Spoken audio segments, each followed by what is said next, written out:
This process isn't just about apologies. It's about facing and accepting the life-changing trauma that you are responsible for. The violation, the loss of safety and trust, and the stigma of shame. I understand. Why me? Why did you choose me? First, can I just say thank you for coming back in and giving me a second chance. Why me?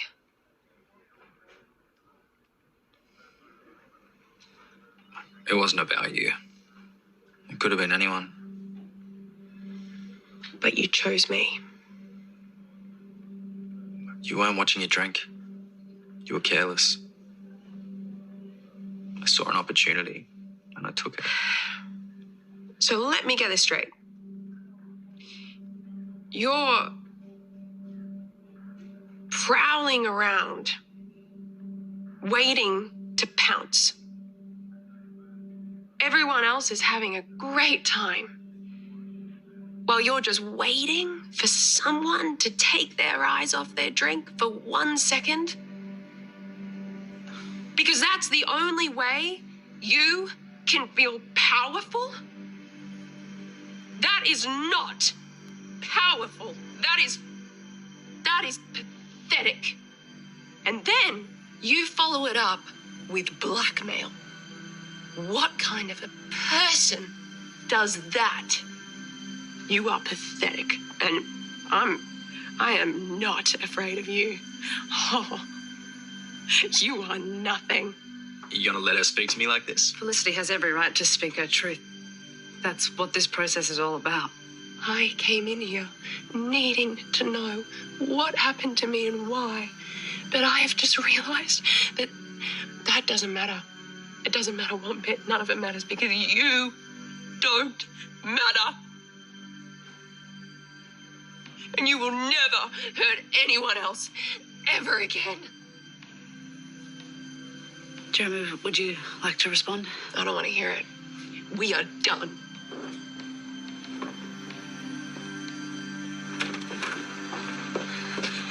We are Si and Sophie.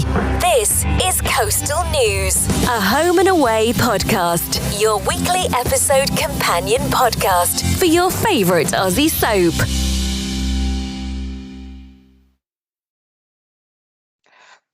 How do you pronounce process? The correct way? Process, isn't it? Is it just me? It's really annoyed me this week. And that word has been said. I'm not being funny, but if you did shots every time someone said the word process this week, you'd be drunk. You would process be drunk. heavy. Process heavy. Wow. Must have been a few processes this evening. How are you? I'm good. Are you okay? Yes, I'm good. Yeah. How are you this eve? Doing well. Oh, not too shabby. Not too shabby. Yeah, I'm all right. I've had a good week. It's got another rapid. These weeks are flying by. They are. Flying by, they are. They are. Mm. Yeah. How about you? How's your week been? It's been a week, I'll be honest. Again, with work, it's just been a bit, oh God. Anyway, but yeah, I won't bore you with the details. But yeah, I'm glad it's Friday. I'm glad I've got a drink in my hand. Yeah, ready it's to the go. Weekend. I'm ready. Podding. Yeah. Yes, absolutely. Cool. Well, I think we've had a pretty good week down under. I'm not going to lie. Yeah. Started off a bit shabby at the beginning of the week. I wasn't too impressed with Monday, Tuesday. A bit lyric heavy for me. L word, I should say, because they're banned, aren't they? But the end part of this week, I've quite enjoyed. Have you? Gripping, yeah, I would say. Said. Yeah. And we're going to give all our thoughts on it in the next hour or so, aren't we? Age old question, do you want your headlines? Let me think. Yeah, go on then. Everyone is compromised, and I mean everyone, as Cash thinks twice about turning Dana into the police. Rose meets her father and is accepted into the family like no time has passed at all. Al's new outlook on life causes quite a stir with the locals. and Flick confronts her attacker. Please take the time to like, subscribe, and review Coastal News wherever you source your podcasts and ensure you never miss an episode.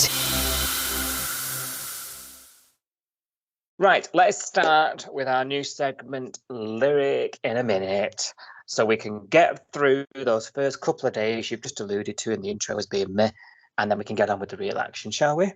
You all right with that? Go for it. So have you got your stopwatch ready? I have. I'm ready. In 3, 2, 1. I'm looking at the wrong nose. I wanted to stop. Reset. What am I looking at? Here we go. Sorry, I'm like, Felicity's gone where? What? In 3, 2, 1.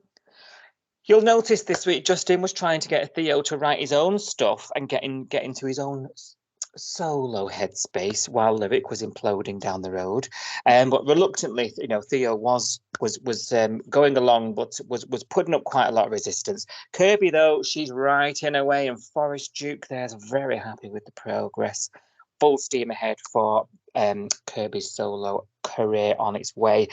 However, Justin's got other things on his mind. He's going to set up a meeting with Forest for Theo. He wants Theo to go for his own solo stuff. He's going to live vicariously through him, isn't he? And sets up an ambush, I would call it, if you will, meeting with Theo and Forest. He does an audition for him, offers Theo a record contract, but Theo says, nope, it's Lyric or nothing. I choose nothing, Theo, sorry. And Remy walks into Salt at the wrong time, sees this meeting happening, has a paddy, goes home, puts the record on again and lays on his bed, and then decides to go busking, playing. Oh, there we go. That's Lyric in a minute. Lyric in a minute. No more, no less. Absolutely. Right. So we've also got this week Cash explaining that everyone is compromised. He's compromised. Irene's compromised, which is not a good sound at all in these parts. She doesn't even know. She doesn't even know. Is she compromised if she doesn't know? I don't know. I think it's just being her house. I mean, how do you prove she didn't know? It's a sticky legal area, isn't it? That's I suppose. True. She's not there and she doesn't know. So I was like, is she compromised? How do they know? Oh, yeah. How does she prove that she's not? I guess, yeah, it's a good point. For the plot, she's compromised. Because you remember, he's walked in Friday last week. Dana's there, and he's like, what are you doing here? So he's uncovered Dana hiding out at Irene's house. And there's a bit of a to-do, isn't there, really? Harper's begging him, she's being set up. You can't do this. You said yourself, none of this is right. That the investigator's a bit weird, what's his name, the investigator? His name escapes me now. Something Madden. Detective Madden. But I can't remember what's his first name? It's gone out of my brain. Madden's what I was thinking, though. Something Madden, yeah. She's saying, you've said yourself, something's not right there with him. And Cash says, there's a warrant out for her arrest. I'm taking her in. I don't, this is the right thing to do. And I'm watching this scene like behind a cushion, like, this is a bit awkward, isn't it? Because he wants to help, but he also needs to stay on the right side of the law himself. He knows there's other people in the force that are quite defensive and protective of this case, and he doesn't know why. So he's already got his feelers out, hasn't he? He's got his alarm bells ringing. Does he really want to be harbouring a fugitive? No, he doesn't, does he? You know what I mean? So I don't think he had a choice at this stage, I didn't think. I felt for him. I really felt for him, because this conversation that Dana and Harper were having in front of him, but to each other, Dana was saying, oh, you told me he was different. You told me he wasn't like the rest of them, but he's just like the rest of them. And I was thinking, no, he's not. He's literally proved to you that he's not like the rest of them. The rest of them are trying to stitch you up, according to you, according to Dana. She's been set up, and this dodgy detective is part of this setup, and he's got it in for her and all this sort of stuff. Cash doesn't know any of this. He's got no investment in this case from his point of view. He can't be setting her up. All he's doing is trying to do his job. He's saying, I'm compromised. I could lose my job if I don't hand you in. You're a fugitive. I can't just turn a blind eye. You know, I'm a cop. I'm supposed to be. So actually, he's being the opposite of a bent copper by trying to do the right thing and trying not to lose his job. So I thought this was really harsh that they were saying, "Oh, you're just as bad as the rest of us." I was like, no. You've said that these people are setting you up and they're doing something illegal. What Cash is doing is trying to follow the law. So don't you dare tarnish him with the same brush. And I did feel for him then. So I thought, no, he's just doing his job here. He's not he's not trying to set her up or, you know, I know be what you dodgy. mean. I felt like they were trying to guilt him into breaking the rules. And I'm thinking, no, because ultimately you're in this position because somebody, even if it's not directly you, somebody's done something wrong. Do you know what I mean? Yeah. And I'm thinking, I know that's a bit black and white and a bit night and day, but I agree. No, because her defense was, I didn't do it. And I thought, well, we could all say that to a copper. We could all say, oh, but I didn't do it. It's not the copper's job to go, oh, all right then, mate, I'll let you off. You know, he's employed, regardless of what he thinks of whether you did it or not, he's employed to take you into custody because there's a warrant out for your arrest. That's his job. It's not his job. It's the court's job to decide whether you're guilty or innocent. That's not the cop's job. The cop's job is to follow the law, get the evidence. You know, he was doing the right thing in terms of what he's employed to do. And just saying it wasn't me, I didn't do it. That's not, you know, we could all say that when we're being arrested, couldn't we? And then the cop just goes, oh, all right then, don't worry about it, mate. I won't arrest you. That's not how it works. Exactly. And you've got Harper. No, exactly. And you've got Harper there saying things like, "You're throwing it to the wolves." Yeah. You know, and you just think, oh, you know, actually, he's right. In the long run, it's going to be better that you're not an absconded, you know, on the run person. If you go in and face it, yes, you're going to have to go in, but I promise I'll help you. I thought was a really nice compromise, you know.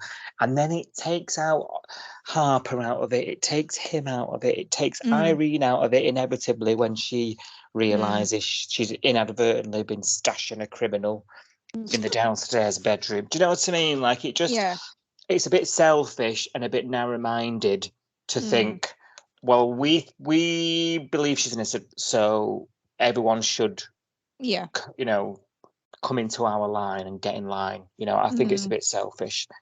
And he gets her in the car, doesn't he? Not before saying, "Don't make me handcuff you." And I was like, okay. Can handcuff me. Can handcuff me any day. He gets her in the car and she does this really big sort of plea, doesn't she, at this stage? You know, you're going to take me in. I'm wanted and you're taking me in. And they have this good old heart-to-heart in the car, which was actually a nice scene, actually. And it manages to break through Cash's, you know, cop exterior, this conversation. And ultimately, he ends up changing his mind, doesn't he?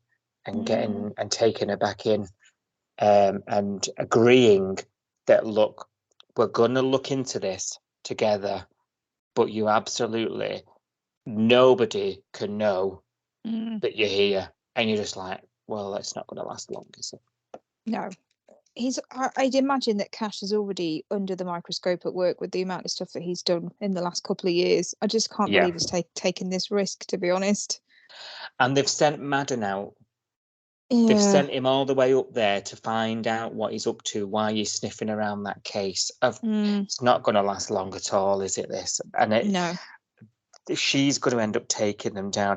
Now, you know, you and I saying something bigger is at play with this. You know, I think we can categorically come down on that side now, can't we? That conclusion. I think so. I think it probably goes higher than Madden. I think it's probably something. I don't know what the storyline is. It's mad, but there's obviously some reason why these drugs have been stolen to order, or they're covering it up. Maybe the boyfriend is Madden's relation, or maybe he's the relation related to Madden's boss. There's something going on, isn't there? Like my mind is filling in all the blanks and trying to find what the answer could be, but there's some bigger twist coming, I think, isn't there? There is, yeah. And another week down and we've still not got it, but there is more at play, isn't there? And I'm hoping we find out on first look tomorrow, because I'm really intrigued as to where this is going to go. I'm expecting Irene back any minute. And everyone, she's not going to be happy that Cash knows and that he's stashing her there. You know what I mean? Like, this is just not going to come out very well. And it's going to be really difficult to keep a lid on with people like Madden sniffing around. Do you know what I mean? So I'm itching to see what goes on next. Now, another big story of the week. We've got to talk now. I think you and I, from what we were talking about last night, we'll come on to it. I think we're feeling a little bit different on this. It's just going to be interesting. But the whole Rose finding her father stuff. Yeah. I have been lapping this up this week. You remember she was thinking about, what am I going to do? What will I say? And she's sort of discussing this with Marley this week. And Marley, bless him, has been absolutely amazing. He's saying, practice on me. I'm here for you. Whatever you need, practice on me if you like. It's really important to you. I'll do whatever you need to do. I think he's great as a support. In a support role. Said it before, he does it with Mac as well. I think he's a really good support for other characters. And she decides, at that point, she's not going to go and see him, is she? But actually she's going to write a letter. And I thought that was a very sensible thing to do. Yeah. Because, you don't know what you're knocking on the door to. Do you know what I mean? A wife, children. You don't know who knows what. To what extent, we don't even know for absolute if it's even your father. Like, we've laughed and taken the mick out of how quick she got to that conclusion many a time now. So I felt like a letter was a good sort of emotionless, take your emotion out, just say, this is what I think, here's my number, post it through, and if it'll be, it'll be. And if not, you've not then wasted your time too much. What did you think about that decision? I think that decision was good. I like the way that she came to it. It was kind of sort of, as the audience, we were brought along with the decision, weren't we? Because she saw Kirby writing her lyrics down and trying to come up with ideas and explain. And then Rose was sort of going, oh, so you've got your writing mojo back. And she's like, yeah, I'm really getting into it. And just write it down and you can scrub it out. Nobody needs to know if you've got it wrong. You just start again, and then you can see the cogs in Rose's head turning and thinking, oh, that's a really good idea. I can start to write something. And if I start to get it wrong, or, I don't say it in the way that I intended to say it, I can just cross it out and start again. Because the problem with saying things out loud is once you've said them, there's nothing you can do to take them back, is there? So she's panicking about, what if I say this, or what if I say that, or what if it comes out wrong? But with a letter, learning from Kirby, you can write it down, you can scrub it out, you can write 50 drafts of it until it's perfect and it's what you want to say, and then you can post it. So I think having us coming along for that sort of journey of her realizing that's what to do was really good. But I am finding, I'll be honest, I'm finding the storyline still a little hard to Jenny. I've tried to Jenny it. I've tried to just enjoy it and go with the moment. I think I would have if it wasn't Rose. I think the fact that she is a police officer and she is not, not approaching this like a case with evidence. There's no DNA evidence that this is her dad. Her mum hasn't confirmed that it's her dad. She's just seen this picture of him on this university website. I'm not being funny, but the only black guy on the website in a picture with her mother, and she's just jumped to this conclusion. And 2 and 2 plus 5 equals 5 sometimes, not 4.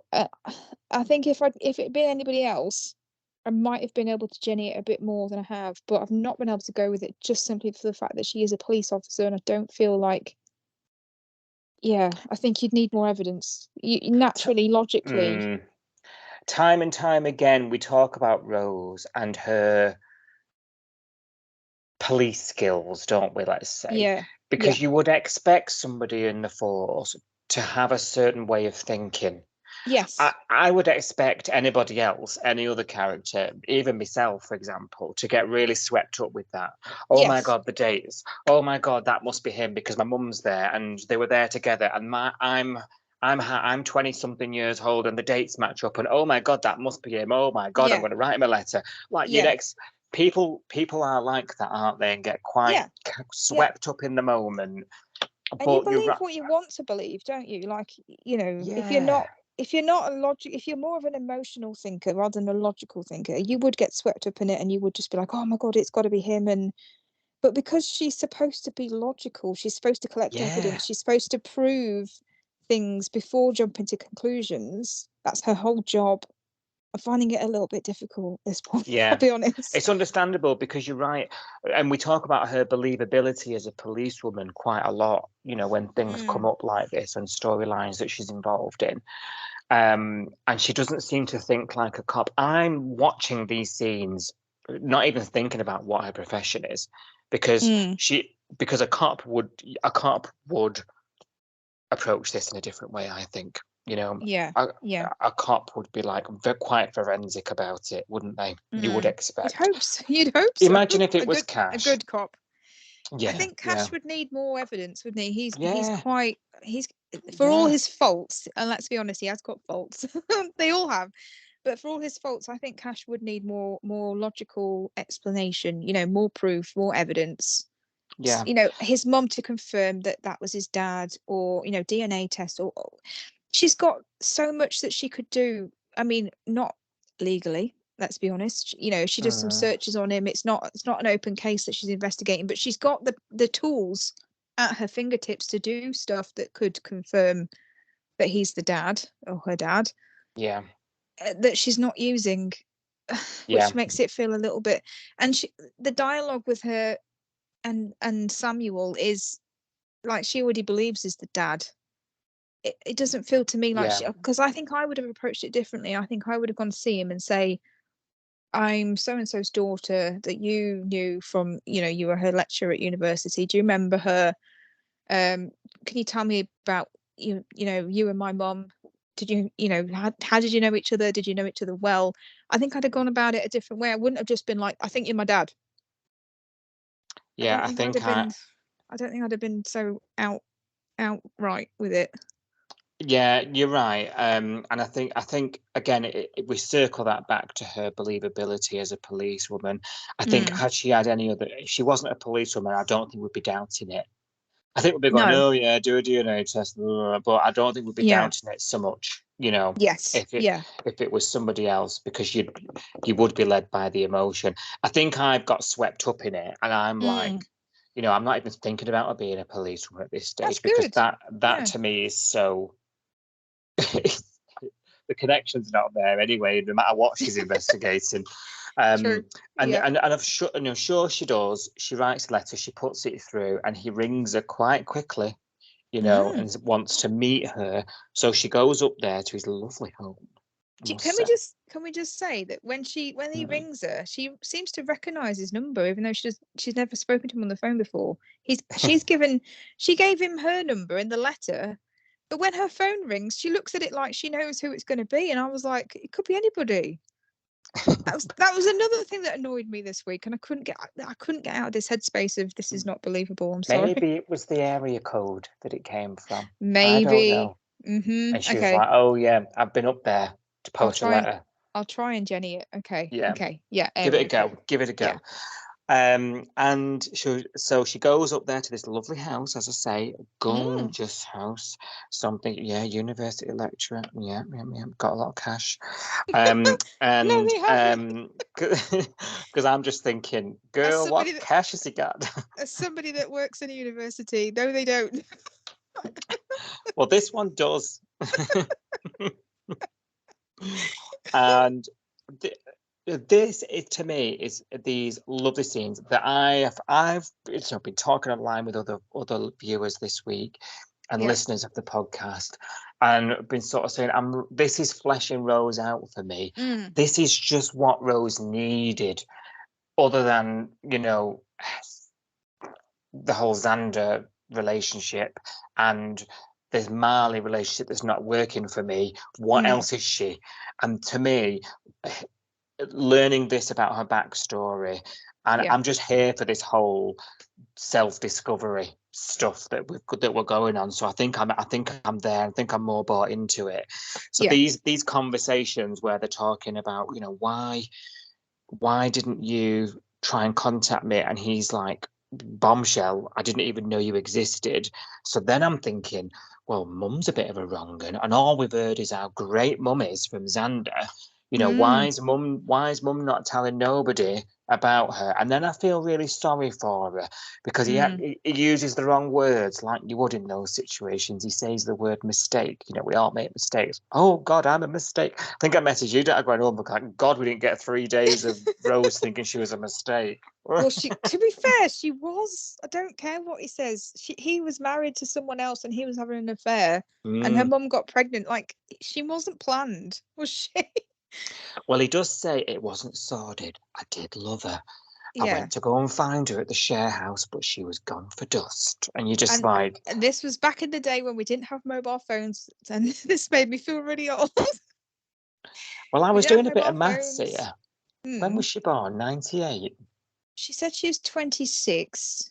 So what year is it now? God, I have to remind myself because lockdown took away. 23 now, aren't we? So 20s. So she's born in 97. So 97. Yeah, okay. Yeah, there would have been rare, wouldn't they? There would have been about, but not I didn't everybody. get a mobile phone until 2000 was when I got my first mobile phone. Year 2000. Yeah, I think I was about 2000, 2001 when they were really widespread at that point. But they were about, weren't they, in the 90s? They were about. Those giant phones were about in 1997. You know, the big bricks. They got slightly better by the 2000. Yeah. Yeah. You were still on pay as you go, you know, paying 10p for text message and trying to cram it all in without any vowels, though, weren't you? That's it. Was Yvette, who is Rose and Xander's mum, trying to punish him some way? You know, well, I want to know more about their relationship. Have you got any theories about why she hasn't told her who her dad is? Because my brain has gone wild with this, and I'm thinking maybe it's not the love affair that he's making out. Oh, really? Like, why would she scarp it? Okay, I get the fact that he's married and they are having an affair, but if they really did love each other and they, you know, he loved her, she loved him, why would they not have that dialogue about the baby? Unless was it not something? Was it not this big love affair? Was it a sexual assault? Was it something more sordid? I don't know. You think he's not being truthful? I don't know. I mean, I want to believe what he's saying, but it's a soap, so I'm thinking there's got to be more to it. It's got to be something scandalous. He's done something awful to her. She doesn't want to talk about it because it's traumatized her. She wants Rose to have nothing to do with him because he's a bad man. I don't know. Well, yes, you're right. There's two ways of looking at this. It's face value. I didn't know you existed, and you know, that's why I've not got in contact with you. Or he is a bit of a snake in the grass, and he did know. He's just pretended she's not existed this whole time, which would be heartbreaking if she found that out. So perhaps he's trying to save her feelings a bit, but also save his own skin. Do you know what I mean? At the same time. Yeah. And you know, perhaps I'm thinking along the lines of, did he pay the mum off? Did he ask her to get rid of the baby because of his marriage, and then she refused? So then she's taken herself off to you know what I mean? Like, that's what I was thinking. If what he's saying is a load of baloney. Yeah, that's viable, isn't it? I mean, it's sort of touching on a very similar vibe to Marilyn's retcon with Heather last year, you know, where she was having this affair with this married man that she worked for, and then they agreed to bring the baby up, and you know, he knew about Heather being his and Marilyn's, and Marilyn was kind of paid to go away, wasn't she? Essentially, it could have been the opposite. It could have been, I don't want my wife to know about this baby, and I want you to go away, and I want the baby to go away, so you either go away and, you know, get rid of the baby, or go away and have the baby somewhere else, but you don't come near me again. Yeah, I don't know. Because it's a soap, I just feel like there's got to be something more to it than. I didn't know. Sorry. Something coming, isn't there? The thing is, if you know, because you know the whole book thing, putting a name in the book. The first page of the book. Let me just say that book was empty. That first page was filled in, but the rest of the book was blank pages. That wasn't the last page of the book. Was it not a family Bible? I know you were laughing at it, but I took a screenshot of it, and they were writing at the bottom of the first page of the book. And I expected, if this was a family Bible with, decades or even longer, centuries of your family going back to whenever with your name and your date of birth in this book, I'd have thought they'd at least be halfway through the book, not on the bottom of the first page, which is where she put her name. I'm just, and I don't know. It looked like an attendee list for, when you sign up for a class at the gym and you go and write on, they put like a sign up sheet on the wall and you go and sign up and you put your name at the bottom. It looked like that to me. I was like, this is not. I mean, some of the props on Home and Away do make me lol, but this if this was the family Bible, it was written in about 20 minutes. I'm sorry. And not only that, I was going to say putting her name in it's a pretty big step. If it's all a load of tosh. I mean, he's not a policeman, but if he's a professor, you'd imagine he's got some brains, some logical sense, some common sense. But this is why I don't believe him about this "I didn't even know you existed" thing, because he believed her immediately that was his daughter without any proof. He's not rang Rose's mom and said there's a woman turned up at my house and says she's your daughter and that I'm her father. Not had that conversation, not asked Rose for any proof. He's writing her name in the book in pen. There was I rewound this. It wasn't pencil, it was pen. It's mad. It's mad. Yeah. This is why I couldn't Jenny it. I'm sorry. I wish I could. I wish I could be like you and just enjoy it. But I've just been picking holes in this because I've been like, this is ridiculous. Let's see what the week ahead brings. They've agreed that they're going to keep in touch. So let's see how long it takes the twist to come and what the twist is, because we're sort of holding our breaths, aren't we? This can't just be it. Something's happening. So let's see. Let's see, I suppose. Right, Flick and Eden are back from the city and they're meeting with the facilitator, who we find out quite quickly has recommended that Felicity can go ahead with this meeting with her attacker. I mean, on what planet has that been approved? Honest to God. Yeah. Like, you don't have to even be too involved in this to realise that that's just not a good idea, is it? Or on the face of it, it's not a good idea. So I was a bit like, yeah, right, facilitator needs the sack, approving this. And you were raising some good points last week. This is pre-sentencing, so there's ulterior motives here from him to want to do this, Jeremy. Yes. Jeremy the rapist. So it puts Flick in a little bit of a bad mood, actually. Because she's now got to make this choice, hasn't she? Like, it's crunch time, and it puts her in this bad mood. Mac cops for it, and she's like, what on earth's going on to Eden? And it results in this sort of girls' night round at Mac's, round at Eden. Sorry, Flick's house. I will get the right house eventually. The Parata house. Where, yes, the Vino's open, and they're all sort of she asks for advice off the girls, doesn't she? And one says, no way, Jose. And one says, I would look him dead in the eyes and poke him in him. like venom. Are you thinking, great advice, girls? What's she going to do there? Just what she wanted. She's no further on. So after the all-nighter, because they're there all night, aren't they? She's woke up the next morning and ultimately decides that she's going to do it. She's going to do it. And she calls Cash, first of all, and she wants access to the footage, which I thought was a weird request. What did you think of this? I thought, what you do? Why? It's like this has become self-torture now. It's horrendous. I can't even imagine.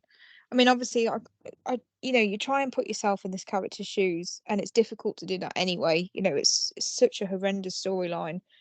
Being spiked and then attacked at a gig where it's supposed to be a celebration. I mean, it's just horrendous. And blackmailed, the blackmail. I mean, the blackmail was unnecessary. It's awful enough without that. It's just horrendous. But then I don't know whether I was trying to kind of reconcile that with myself this week and think if I was in her shoes, right? So I don't remember a thing about what happened. I've been drugged, so I've got no recollection of it. I was unconscious during the whole thing. We know what's happened because we've got the evidence. We've got DNA evidence to prove what he did. So for some reason, she's decided that she needs to know. She wants to fill in those blanks. She wants to remember what happened, and she wants to watch the video so that she can see it. And I was just thinking, I don't think if it was me, I mean, it's difficult to say because you're not in that situation, but if it was me, my gut feeling is that I would not want to watch that video because that would stay in my memory. I think it'd be worse than if you were conscious at the time and you remembered it happening, that's one thing. You've got your memories, which can be hazy and etc. If you've watched a video of it, that's the most graphic thing you can watch, and I think that would be burned into my memory for the rest of time, and I think I would never ever get past seeing those images in my head and replaying it in my head, and it would be not a memory that I could be like, maybe that didn't happen, maybe I'm remembering it wrong, maybe it wasn't quite like that, maybe I'm thinking of it much worse than it was. No, it's the actual detail, it's the truth, it's what happened. There's no saying maybe it wasn't that bad, or maybe I've made that worse in my head. No, you've watched it, so you've seen exactly what it was like, and the replaying of it would be exactly how it happened. I think that is, for me, that would be so much worse. Yeah. No, I completely see what you're saying, and I completely concur. I think you're blessed with the lack of knowing what on earth actually happened. Yeah. Why would you want to open up? Because it could trigger all sorts of. You'd never get over it. I know I wouldn't. Like, no. when you do something, I'm not saying anything as terrible as this, but when you do something that you regret, and then you've got that memory of you doing it, and you think about it, when you lie in bed and you can't sleep, and then there's that pit of your brain that goes, oh, here's a selection of horrible memories that you don't want to think about, and I'm just going to bombard you with them now because you can't sleep. The really opportune time to tell you this kind of stuff. And you lie there and you remember things, but you remember in a way that it's not like watching a video of it exactly happening as it happened, is it? It's your memory of it, which you can exaggerate or underplay because it's your memory. And you can tell yourself, oh, it wasn't that bad, or I'm just exaggerating it, or whatever. If you've watched a video of you doing that thing that you regret, or that thing that makes you feel ashamed, or that thing that makes you feel terrified, or whatever it is, it's so much worse because that is the actual truth and that is what happened. And I just can't imagine having something as horrible as this be that graphically ingrained in my head for the rest of eternity. I just think that would be, I think that would end me. I don't think I'd cope. Yeah, same. You just couldn't do it to yourself, could you? No. You just couldn't do it.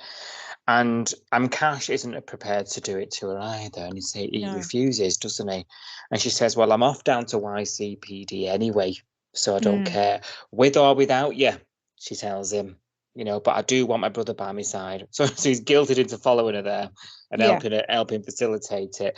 Luckily, it sees sense depending on what you're saying there, but luckily, unluckily, she can't go through with it, can she? So she's not seeing the footage. I think that was the right call in the end. I really, really do. Yeah. And there's this moment. I mean, we'll talk about Jackie's performance over and over and over again on this podcast lately, and she's telling him, I hate him. The venom. I know, but she's not seeing the footage, but she needs to face him, and she decides in that moment she's going to go ahead with this facilitated meeting. What are they calling it? What's the term they're using? I can't remember, but I know. Not arbitrary. I can't remember what they're calling it now, but it's gone out of my head. Restorative justice. Restorative, yeah, that's it. Yeah. Restorative something or other. And you just, which I'm still a bit, I've got trepidations about it myself. Thanks to you, and last week you being like it's pre-sentencing. He's got other things on his mind here. I'm like, Even yes, Cash said that, didn't he? Because I he think did. was it Eden said, why would he even be contemplating doing this? And Cash said, well, maybe he's genuinely sorry. Maybe he genuinely wants to make amends, or maybe he's looking for a lesser sentence. And I thought, well, there we go. That's what I thought. Yeah, absolutely. And well, she decides to go ahead with it. We get to this meeting, and that's exactly what I thought. Rehearsed, smarmy. You remember that geezer that was was being questioned by Cash the other week, and you just wanted to rip his face off. Yeah. Wanted to do it again during this scene. Yeah. I thought, you disgusting. I'm going off on that. He was. Can we just say though, the actor is brilliant. Oh yeah. Because yeah. He you had to hate him, didn't you? You had to hate him. Like, we're not supposed to like this character. He's supposed to be evil. He's supposed to be somebody you'd happily let Tane in there for 5 minutes and pummel him to a pulp, wouldn't you? Really? Oh yeah. Speaking he's of playing Tane, it really well. Tane's come back, and obviously he's none the wiser. Has discovered through a third party she's at the police station and runs down there. And this was awful. I am so annoyed. Tane and Felicity agreed no more secrets. Yeah. Right? The basis of them surviving this whole shebang was that they were going to be honest with each other. She got shot of him so that she could facilitate all this and not tell him about it. And I'm a bit cross with her about it. I'm going to be honest. Yeah. Well, he looks cross as well, doesn't he? Well, first of all, he knew about Gemma before she knew about this, didn't she? Because he was booking his flights when she was having the phone call with the people that were invited to the restorative justice thing, whatever it was. Yeah, so he'd gone inside and booked it, hadn't he? While she took the call. So I don't think she planned to get rid of him because of this, but she did sort of say, "I'm not coming with you," and made a big song and dance about how the gym needed her and Salt needed her, but then effed off on a few days away with Eden, which that annoyed me. I'll be honest. She went away with Eden for a few days after telling her husband she couldn't go and see his sister-in-law that had been in a car accident. That annoyed me because I was like, okay, you can go away with Eden, but you can't go away with your husband. So I was annoyed about that. But for her to not tell him that she'd had this phone call, and to not tell him that she decided, even the decision, like, maybe she wanted to take some time out and not tell him to get, she doesn't want to be tainted by his opinion of what she should do. She wanted to come to her own conclusion. I get that. But then once she decided, yes, I'm going to go ahead with it. Yes, I'm going to go and meet him. I think maybe then was the right time to tell Tane that you're going to do it. Yeah. I don't know. I know he's got a lot going on but Gemma's not being funny. Gemma's not dying. She's just broken a hip and broken a leg, which is awful. But, he can handle having this conversation with Flick. It's not like Gemma's in the ICU on life support. Do you know what I mean? Yeah. It's well, he would have stayed in a heartbeat, wouldn't he? He would, yeah. But she could call him. She could have phoned him in New Zealand and said, look, I didn't want to tell you this before you left because, I want you to go and see Gemma and make sure she's okay. But now that you're there, I need to tell you that this has happened. I've decided I'm going to go through with it. I've decided I'm going to go and meet this guy. You don't need to worry. Cash is coming with me. Eden's coming with me. Don't rush back. But I want to let you know this is what I'm doing because, in the interest of being open and honest and everything else. She could have told him. Yep. Why? But it's more lies. It's constant lies. She treats him like a doormat. I've said it before, and it winds me up. And the thing is, I'm putting them on Fizzle Watch. Oh, officially. Oh no. Yeah. I think this is the beginning of the end. He looked crushed when he came back. When they got home after she met him, and then she was all buzzing and like, it was so good. I feel so hyper. And he was like, can I just ask you a question? Like, why didn't you tell me? Yeah. Well, that's where we left, isn't it? At the end of the episode as well. Fizzle Watch. Yeah. Oh no. Oh, I hope you're not right. I'm seeing this is the beginning of the end with these two. Well, she's only got herself to blame if that's the way, because he does deserve better, in my opinion. Put aside what she's been through. I feel like he's, and he's gone through this as well. Yeah. He's had to go through this, like, and I just feel like he doesn't deserve more lies. You both sat and agreed no more. From this point forward, we need to be absolutely on the same page, and I just feel like it comes too easy for her. I really do.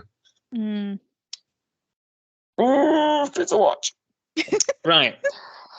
I tell you what's not fizzling. Alf's hearing. He's back. He's hearing everything. His hearing is brilliant now. Yeah, isn't it? And you can hear the dying ladies from 40 yards away. Yeah. I told you, didn't I? My colleague had one and she could hear everything behind her.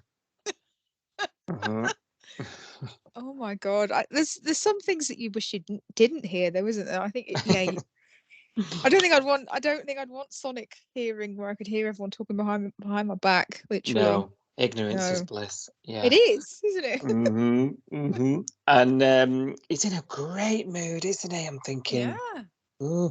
We've heard little snippets during this mood, how well Rue's doing with her physio and recovery. Just to let you know, she's still down there recovering. Oh, please don't recover. And there's this committee meeting for the surf club, and John's been fretting over it because Alf is infamous in these meetings, never agrees to nothing. He's grumpy. Whatever John wants, Alf says no. Yeah. And not this time. Alf, they've gone to this committee meeting and he's made everybody suspicious because Alf has agreed to everything John wants. He was more than agreeable. And John's like, who is this bloke? He actually doubts, doesn't he, that the hearing aids are working, because he's like, there's no way he's agreed to what we've asked. What was it? Team bonding days? Some kind of team away day thing. Wishy-washy stuff. Yes, I think it's like an axe throwing or an escape room, or like, I don't know. What's a team bonding day these days in 2023? You know what I mean? Like some kind of crazy golf. Yeah. Crazy golf. Or the crazy golf that's inside, but it's like neon, and you drink as you go around. Yeah. It's called junkyard golf here. Oh yes, that's it. Junkyard golf. Is that it? Yeah. Yes. Yeah. So yeah. And Alf's agreeing to it, and you're like, right, okay. No one believes it. Leah sees it too. She's like, he's acting weird. He's way too happy. What's going on? And there's all these hush-hush discussions between John, hilarious, by the way, as always, between John, Leah, and Marilyn. Like, who's going to speak to him and tell him who wants it? And Marilyn's like, nope, I've paid my dues. I got him the hearing aids. And they're all talking and asking him questions behind his back, testing if he can hear anything. And ultimately, Leah gets volunteered, doesn't she, to speak to him, because John and Marilyn are too chicken.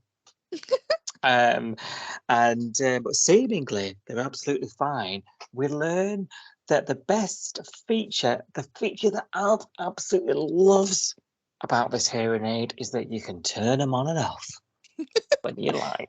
You can mute John Palmer with the switch of a button. It's brilliant. He's so happy. I think I tweeted this week that Mr. Stewart hasn't been this happy since he saw the River Boys leave the bay. I've not seen him smile since that day. So here we go. Absolutely. So that's his secret now. He's going to be switching that on and off. He can do it on his phone. He knows what he's doing. And yeah, Alf's got new ears.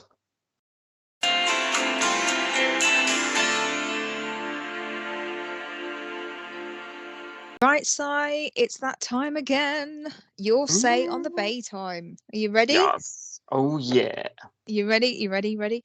Anyone else that might be new here who's not ready, what we're going to do now is have a look at what you guys, the viewers of Home and Away, think about the episodes that have just aired this week. I've been going through all your comments on social media and all your reactions. picking a few out to read to Si. So we'll be talking about those, and I'll be reading them out and discussing what you think about what's happened this week. But before we get on with that, for those of you that already know the drill, you know what's coming up. But we are on Facebook, Instagram, Threads, YouTube, etc. We're on the app that was formerly known as Twitter, still calling it Twitter. We tweet along with the episodes that are airing at 6:30 p.m. Monday to Friday on 5 Star here in the UK. So if you want to get involved on the hashtag Home and Away, come and tell us your thoughts as you're watching the episodes. Let us know what you think about what's going on the show at the moment. And you might just end up on this segment on your Sound the Bay. So we have a little dig through some comments. Yeah, hit me. Come on. Are you ready? What are people saying? Right. Well, the first topic we're going to look at is Rose meeting Samuel, and I've put Daddy ? Because I'm not convinced he is Daddy yet.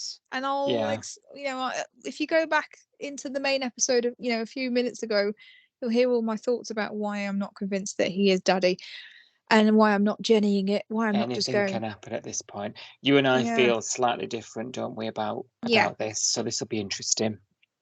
Well, I'll be honest with you. A lot of people are struggling to Jenny this, to go with it, as we say. Right. Just go with it. A lot of people are struggling. I had a look through Facebook and I had a look through Twitter as well. And I'll read you out some comments. So the people that are struggling are saying, so Leonie says, it's amazing how it only took one photo and suddenly she's found her dad. I mean, yes, it is amazing. Unbelievable. Astonishing. Why did we invent Ancestry DNA and DNA, whatever it is, all those other websites, when all you need to do is Google a photo that was taken before the internet was invented and find your dad in it? It's insane. But anyway, otherwise I'm finding it hard to Jenny it. Anne's also finding it hard. So Anne on Facebook said, Rose finding her dad is really winding me up. She's assuming this guy is her dad. She looks in a yearbook photo, saw a guy who could be her dad, and went headlong into making friends with him and talking about his parents, her grandparents. Nothing has been confirmed. It's a bit of rushing forward here, and there's the key piece of info missing. Yes. That being a DNA test. The proof, the evidence, I think. Yeah. Lee is also saying... I think Yvette... Sorry to cut you off. I think Yvette, the mum, is the key to unlocking this whole thing. She'll know him. Do you know what I mean? She'd hope so. You hope she'd know him. Yeah. I'm expecting some conversations with Mother Bear in the future. Is where my gut feeling will go. Yeah. Sorry, go on. What's Lee saying? So Lee was saying the same as me on the main podcast, saying, as a policewoman, you would think Rose would want to do a DNA test. Well, I mean, we're back to Rose being a policewoman and not acting like one, aren't we here? Yeah. Jenny on Facebook says, I'm surprised the scriptwriters completely ignored any safety issues. Rose went and met a man she didn't even know at his home, went inside, could have been anybody, and Rose is a policewoman who should have known better. The safe angle we're always told is keep safe, always meet in public, etc., etc. Also, as already noticed by some people, no DNA test? Really? The safety thing's a good point, actually, that I'd not considered. Yeah, I hadn't either. Marley, supportive Marley, should have sat in the car, or should have gone with her. But maybe we, in some cases, maybe we're supposed to think, oh, she's a policewoman, she can handle herself. And then in other cases, we're supposed to dismiss the fact that she's a policewoman and supposedly should be finding the evidence. It feels a little bit... Yeah. What are we supposed to believe? I think for me, I don't know about you, but the storyline with Lyric has gone on for weeks and weeks and weeks and weeks. It's been dragged out. Kirby leaving, the album, everything to do with Lyric is dragged out over episode after episode after episode. Whereas this storyline is huge, and yet we're rushing through it so fast, and it just feels like this is the storyline that should have taken a bit longer to get to where we are. Do you think the balance is off between all Yeah. these storylines? Yeah. Yeah, I feel like this one should have had more of an arc. Like, we should have had her talking to Mum. You know, we should have had her talking to anybody that she went to uni with. And then, oh, there was this guy that she used to hang around with. He was a lecturer. Oh, okay, what was his name? Oh, I'll go and find him. I think there should have been more, not just I found a photo of this man in the same picture as my mum. He's black, he's my dad. I'll turn up at his house and write him a letter. It's just gone so quickly. And Yeah. that's why it's not believable, I think. Yeah, you're right. It has been a bit of a hop, skip, and a jump, hasn't it? Yeah, there needed to be a lot more. I think for her, there needed to be more evidence gathering, more of a conversation, contacting other people that her mum was at uni with first, and them saying, well, she was really close with Samuel. Maybe he knows, or, you know, that kind of thing. You know what I mean? So I don't know. Yeah. And then meeting Samuel and going, oh, actually, would you be my dad?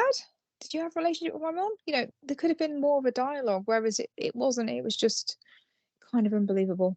Yeah. But there we go. Dan on Facebook said it's not confirmed that he is the father. A DNA test should have been done. As mentioned in today's episode, I thought it was a very silly mistake by the writer of the episode. Mark Doreen said everyone's hung up on this DNA, aren't they? Everybody's saying it. So Everybody Mark, wants the proof. Yeah. Yeah, Mark saying DNA test. We just need to see if it is her dad.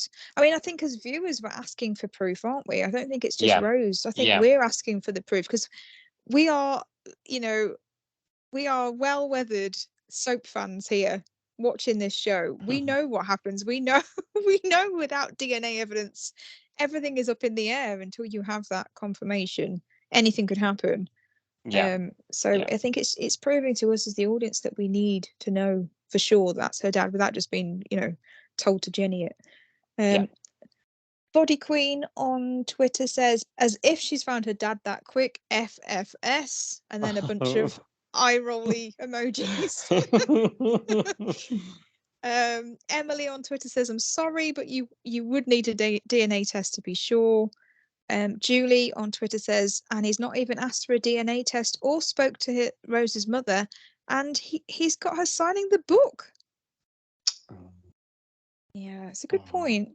Farney, our friend Farney Emma on Twitter said, I'd died laughing if she'd have scrawled her date of birth in his family Bible only for him to turn to her and say, well, this can't be right. That would have been funny, wouldn't it? Like, you were born when? Oh no, you're not. You're definitely not mine. Quick! Anyone? Tipex? just cut that bit out. Just cut that bit out. It's fine. Belle on Facebook says her mother should have told her who her dad is. She has a right to know where she's come from. Yeah, the mother's been a right stinker. I've said to you, I think words need to be had with old Yvette. Yes. Mm-hmm. Yeah, absolutely. Gems on Facebook says, I'm wondering if there's something else going on with the storyline and there's a reason why her mum won't talk about it. You've said it, haven't you? Mm-hmm. Not everything as it seems. Yeah. Yeah, there might be some more to it. But not everyone is feeling the same way. So Sonia on Facebook says this has been played brilliantly. Superb acting from Rose. Linda's got the hots for Samuel. Oh. So Linda's saying Samuel's a bit handsome. And then Jamie on Twitter is saying we should make Rose's dad a full-time cast member. Yeah. Yeah, he was a nice fella. Well, he was all right, we don't know enough though, do we? On the his appearance was nice. Yeah. He was very warm towards Rose. On the face of it, he seemed like a good guy, didn't he? But because I don't trust it yet, I don't, you know, I've got my hackles are up a bit. Yeah, which is understandable, you know. Yes, so we'll have to see. So yeah, lots of people are just not being able to Jenny it, but some people are enjoying it, saying it's been. I think the acting. I wouldn't knock the acting. I think the acting has been good. I think he has been good. These things with Rose have been good. I mean, she's not the most emotional character, is she? Generally, so to see this is other why side of I'm her. loving seeing it. Yeah, Yeah. and it's telling us where she came from. Yeah. You know, we've got this mad story about her and Xander's backstory, but it's sort of a few lines long. Like she now has this whole, and there's potential for a whole other family here, and it's South African, it's diverse, it's, you know, the potential and the opportunity of doing a story like this could open up so much for other cast members, for, you know, the longevity of the Delaney's. Yeah. You know, like there's for me, I'm looking at the potential. We're fleshing her out in this way. There's so much more we can then do with it later on down the line. Do I realistically think anything would happen though? That's another story, isn't it? You know, that's another debate. Yes. But I'm quite enjoying learning more about her, and watching her learn about her. You know. Yes. Yeah. We needed it, I think, didn't we? Yeah. Okay. Well, that's Rose and Daddy question mark. Because I'm just not convinced. The next topic we're going to talk about is dirty cash. Dirty cash. I need you more. Yeah. So on Facebook, they played a clip of Dirty Cash finding out that Dana is living at Irene's. And that Harper's been stashing her away and lying to him, essentially. So lots of people have been commenting on this video and saying what they think. So Lorraine said, poor Cash, this is an awful situation they've put him in. Yeah, it's not good. It's not good. It's not really it's not something that you'd expect from a friend, isn't it? Like Harper keeps saying that they're such good friends and she trusts him. And essentially she's lying to his face. Yeah. Absolutely. The problem with Cash is, I think he's quite easily swayed, isn't he? He ends up in these situations quite easily. Yeah. It is poor Cash, but actually, you know, he could have took her to the police station and handed her in and done the right thing, but he hasn't. He's a bit of a bad cop, really. Well, this is the thing that annoyed me about this episode. He's a bad cop for not turning her in. But they were calling him a bad cop to his face for the fact that he wanted to turn her in. And I was like, no, you've got it completely twisted here. Like, he's not a bad cop. That's a good cop. Yeah. But they were saying to him, she was saying to Harper, oh, he's just like the rest of them. I thought you said he was a good one. And I was like, well, he's just proven he's a good one by the fact that he wants to follow the law. If he was a bad cop, he would let you go because you've said, oh, it wasn't me. Which is ridiculous. This is why it's winding me up. I'm like, he's a good cop, but you've just turned him into a bad cop by telling him he's a bad cop. By trying to do the right thing. I'm like really annoyed. Poor Cash. I just feel sorry for him. He doesn't know what to do. Like he doesn't know whether he's coming or going. So I agree with Lorraine. Poor Cash, awful situation that he's in. Jenny on Facebook says, I think Dana is guilty. Oh, what do you think of that? Because Dana's pleading innocence, isn't she? I've been set up. You know, my boyfriend set me up. He's lying. This copper's out to set me up. He just wants to put me away. What do you think? Where are you falling on this? Well, since the beginning, I think Dana's been lying to Harper about what she knows. I don't think she's guilty of the whole drugs thing. No, because I've had no reason to think that as of yet, as it stands today. But I do think she's deliberately taking the rap for the boyfriend. I think the boyfriend's told her, you know, I love you. Ollie, is it the boyfriend? Yeah. You know, I love you. If I go inside, we'll never be together. You know, I think he's given her all that, and I think she's taken the rap for it deliberately, and I think she's keeping that from Harper. Could be. That's my gut feeling. I don't think she's being truthful, so I think that what that person's saying there is sort of half true. Yeah, and we found out this week that they hadn't been honest with Cash about the fact that Dana's got prior drug offences. There we go.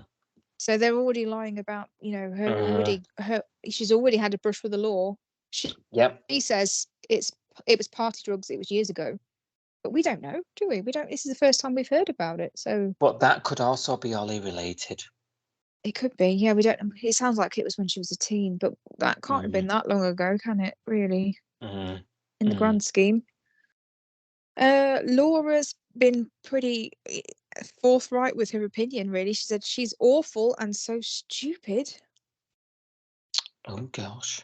No beating around the bush there from Laura. No. Victoria on Twitter saw this coming. She said, I knew Cash would let Dana go. He's such a big softie. Yeah, I think I'd probably agree with that. He is quite easy to win over, isn't he? When it's, I just feel for him. He feels down as well. He feels deep down that they're good people. So he's trying to be on the side of the good. Yes. But in doing so, he's not being a good person, is he? He's doing the wrong thing. And that doesn't make you a good person. This is really conflicting. Yeah, absolutely. Just Jen on Twitter says, Cash, just arrest them both. Irene does not need this shit. You're not wrong, Just Jen. You're not wrong. Irene doesn't need this shit. Poor Irene, she's absolutely clueless. She's gone off to see her granddaughter that she doesn't even know exists.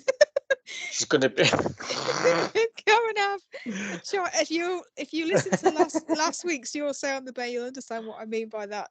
But she doesn't need to come home to a house full of lying criminal. No, she's gonna be spitting fire when she gets home and finds out all this is going on. She does not need this in her life. No. The trouble is, though, like Victoria just said, I knew Cash would let Dana go because he's such a big softie. Irene is a big softie, especially when it comes to tearaways, waifs and strays, people with a bit of a backstory, because she's got this thing that she carries all the time about, the fact that she she's had brushes with the law. She has had a sort of a sketchy past as an alcoholic, not a particularly great mother during the time when she was an alcoholic. She feels like she's constantly having to make amends and make up for the fact that she's done things wrong in the past, and she sees that in other people, doesn't she? She gives people a second chance because she's had a second chance and she's turned her life around. So is she going to find out that Dana's been basically hiding out in her house, go mad initially and go, why didn't you tell me? Like, I'm going to get into trouble. I can't believe you've done this to me, girly. And then when she hears the story and she hears that Cash knows about it, he's a copper, she trusts him, he used to live with her. Yeah. Is she then going to soften and say, okay, girlies, you can stay here, just keep your heads down? Yeah. Is she gonna become part of the? There's definite danger that she would agree to that, isn't there? I think she would, because she's just so bloody nice. And I think Irene might be the key to getting through to Dana. Listen, girlie, you've got rocks in your head covering for that drop kick. She might, it might take a wise female figure to get through to Dana to stop this, because she's still in contact with this Ollie and something's going on there. I think he's the puppet master. I really do. She's not mad at him, is she? I mean, I'd be fuming if my boyfriend had used my staff card to go into my hospital where I work, steal drugs, and then pin it on me when the police come sniffing. I would be absolutely fuming. I wouldn't give him the time of day. Bang to rights. Yep, absolutely. And I'd be going, it was him, and I will prove it. I will get him on a phone call. I will record him. I will do whatever it is to bring him down. The fact that she isn't angry is really suspicious AF to me. Yeah, same.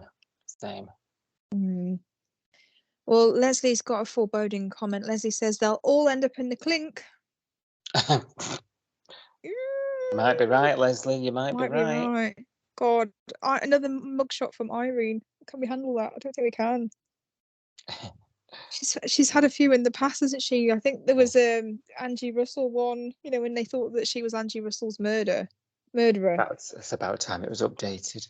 I think there's one that's on. It does the rounds, as a meme every now and again. I think we'll end up getting a new one. Anne says Cash is doing his best. That detective is trouble. Cash gets some fab storylines and he plays them perfectly. What a great actor and character. Oh, that was nice feedback. That's nice. And Betty thinks the same, actually. Betty on Facebook says, I love Cash. What a great actor. Elaine says, I love Cash. And Catherine also says, Cash will sort out that detective no problems. He's such a good actor. Oh. So there's lots of people. And then another Anne says, corrupt detective Cash, be careful and sort this case out. Gorgeous character. Oh. A lot of love for Cash. Popular with the ladies, Cash. Yes, actually they are all lady names. Yes. Yeah. Yeah. No, it's nice to hear because, we on this segment, it's like I said before, it's really easy to bang out a tweet or a Facebook comment about something you're not enjoying or something you're not finding particularly interesting, whatever it is. It's quite rare to then sit and write something when you are enjoying something, isn't it? Yeah. And say that you're enjoying, so say something that's really good. So when people do say that they're enjoying something or something that's really good, I try and include that because I think those are normally the kind of the comments that you don't see as often because it's really, you don't tweet or message as much about the good stuff as you do about the bad, do you? I think sometimes. No, absolutely. Yeah. Thank you for listening. We will be back with more episode discussion from Summer Bay soon. Until then, join the discussion online at Coastal News Pod.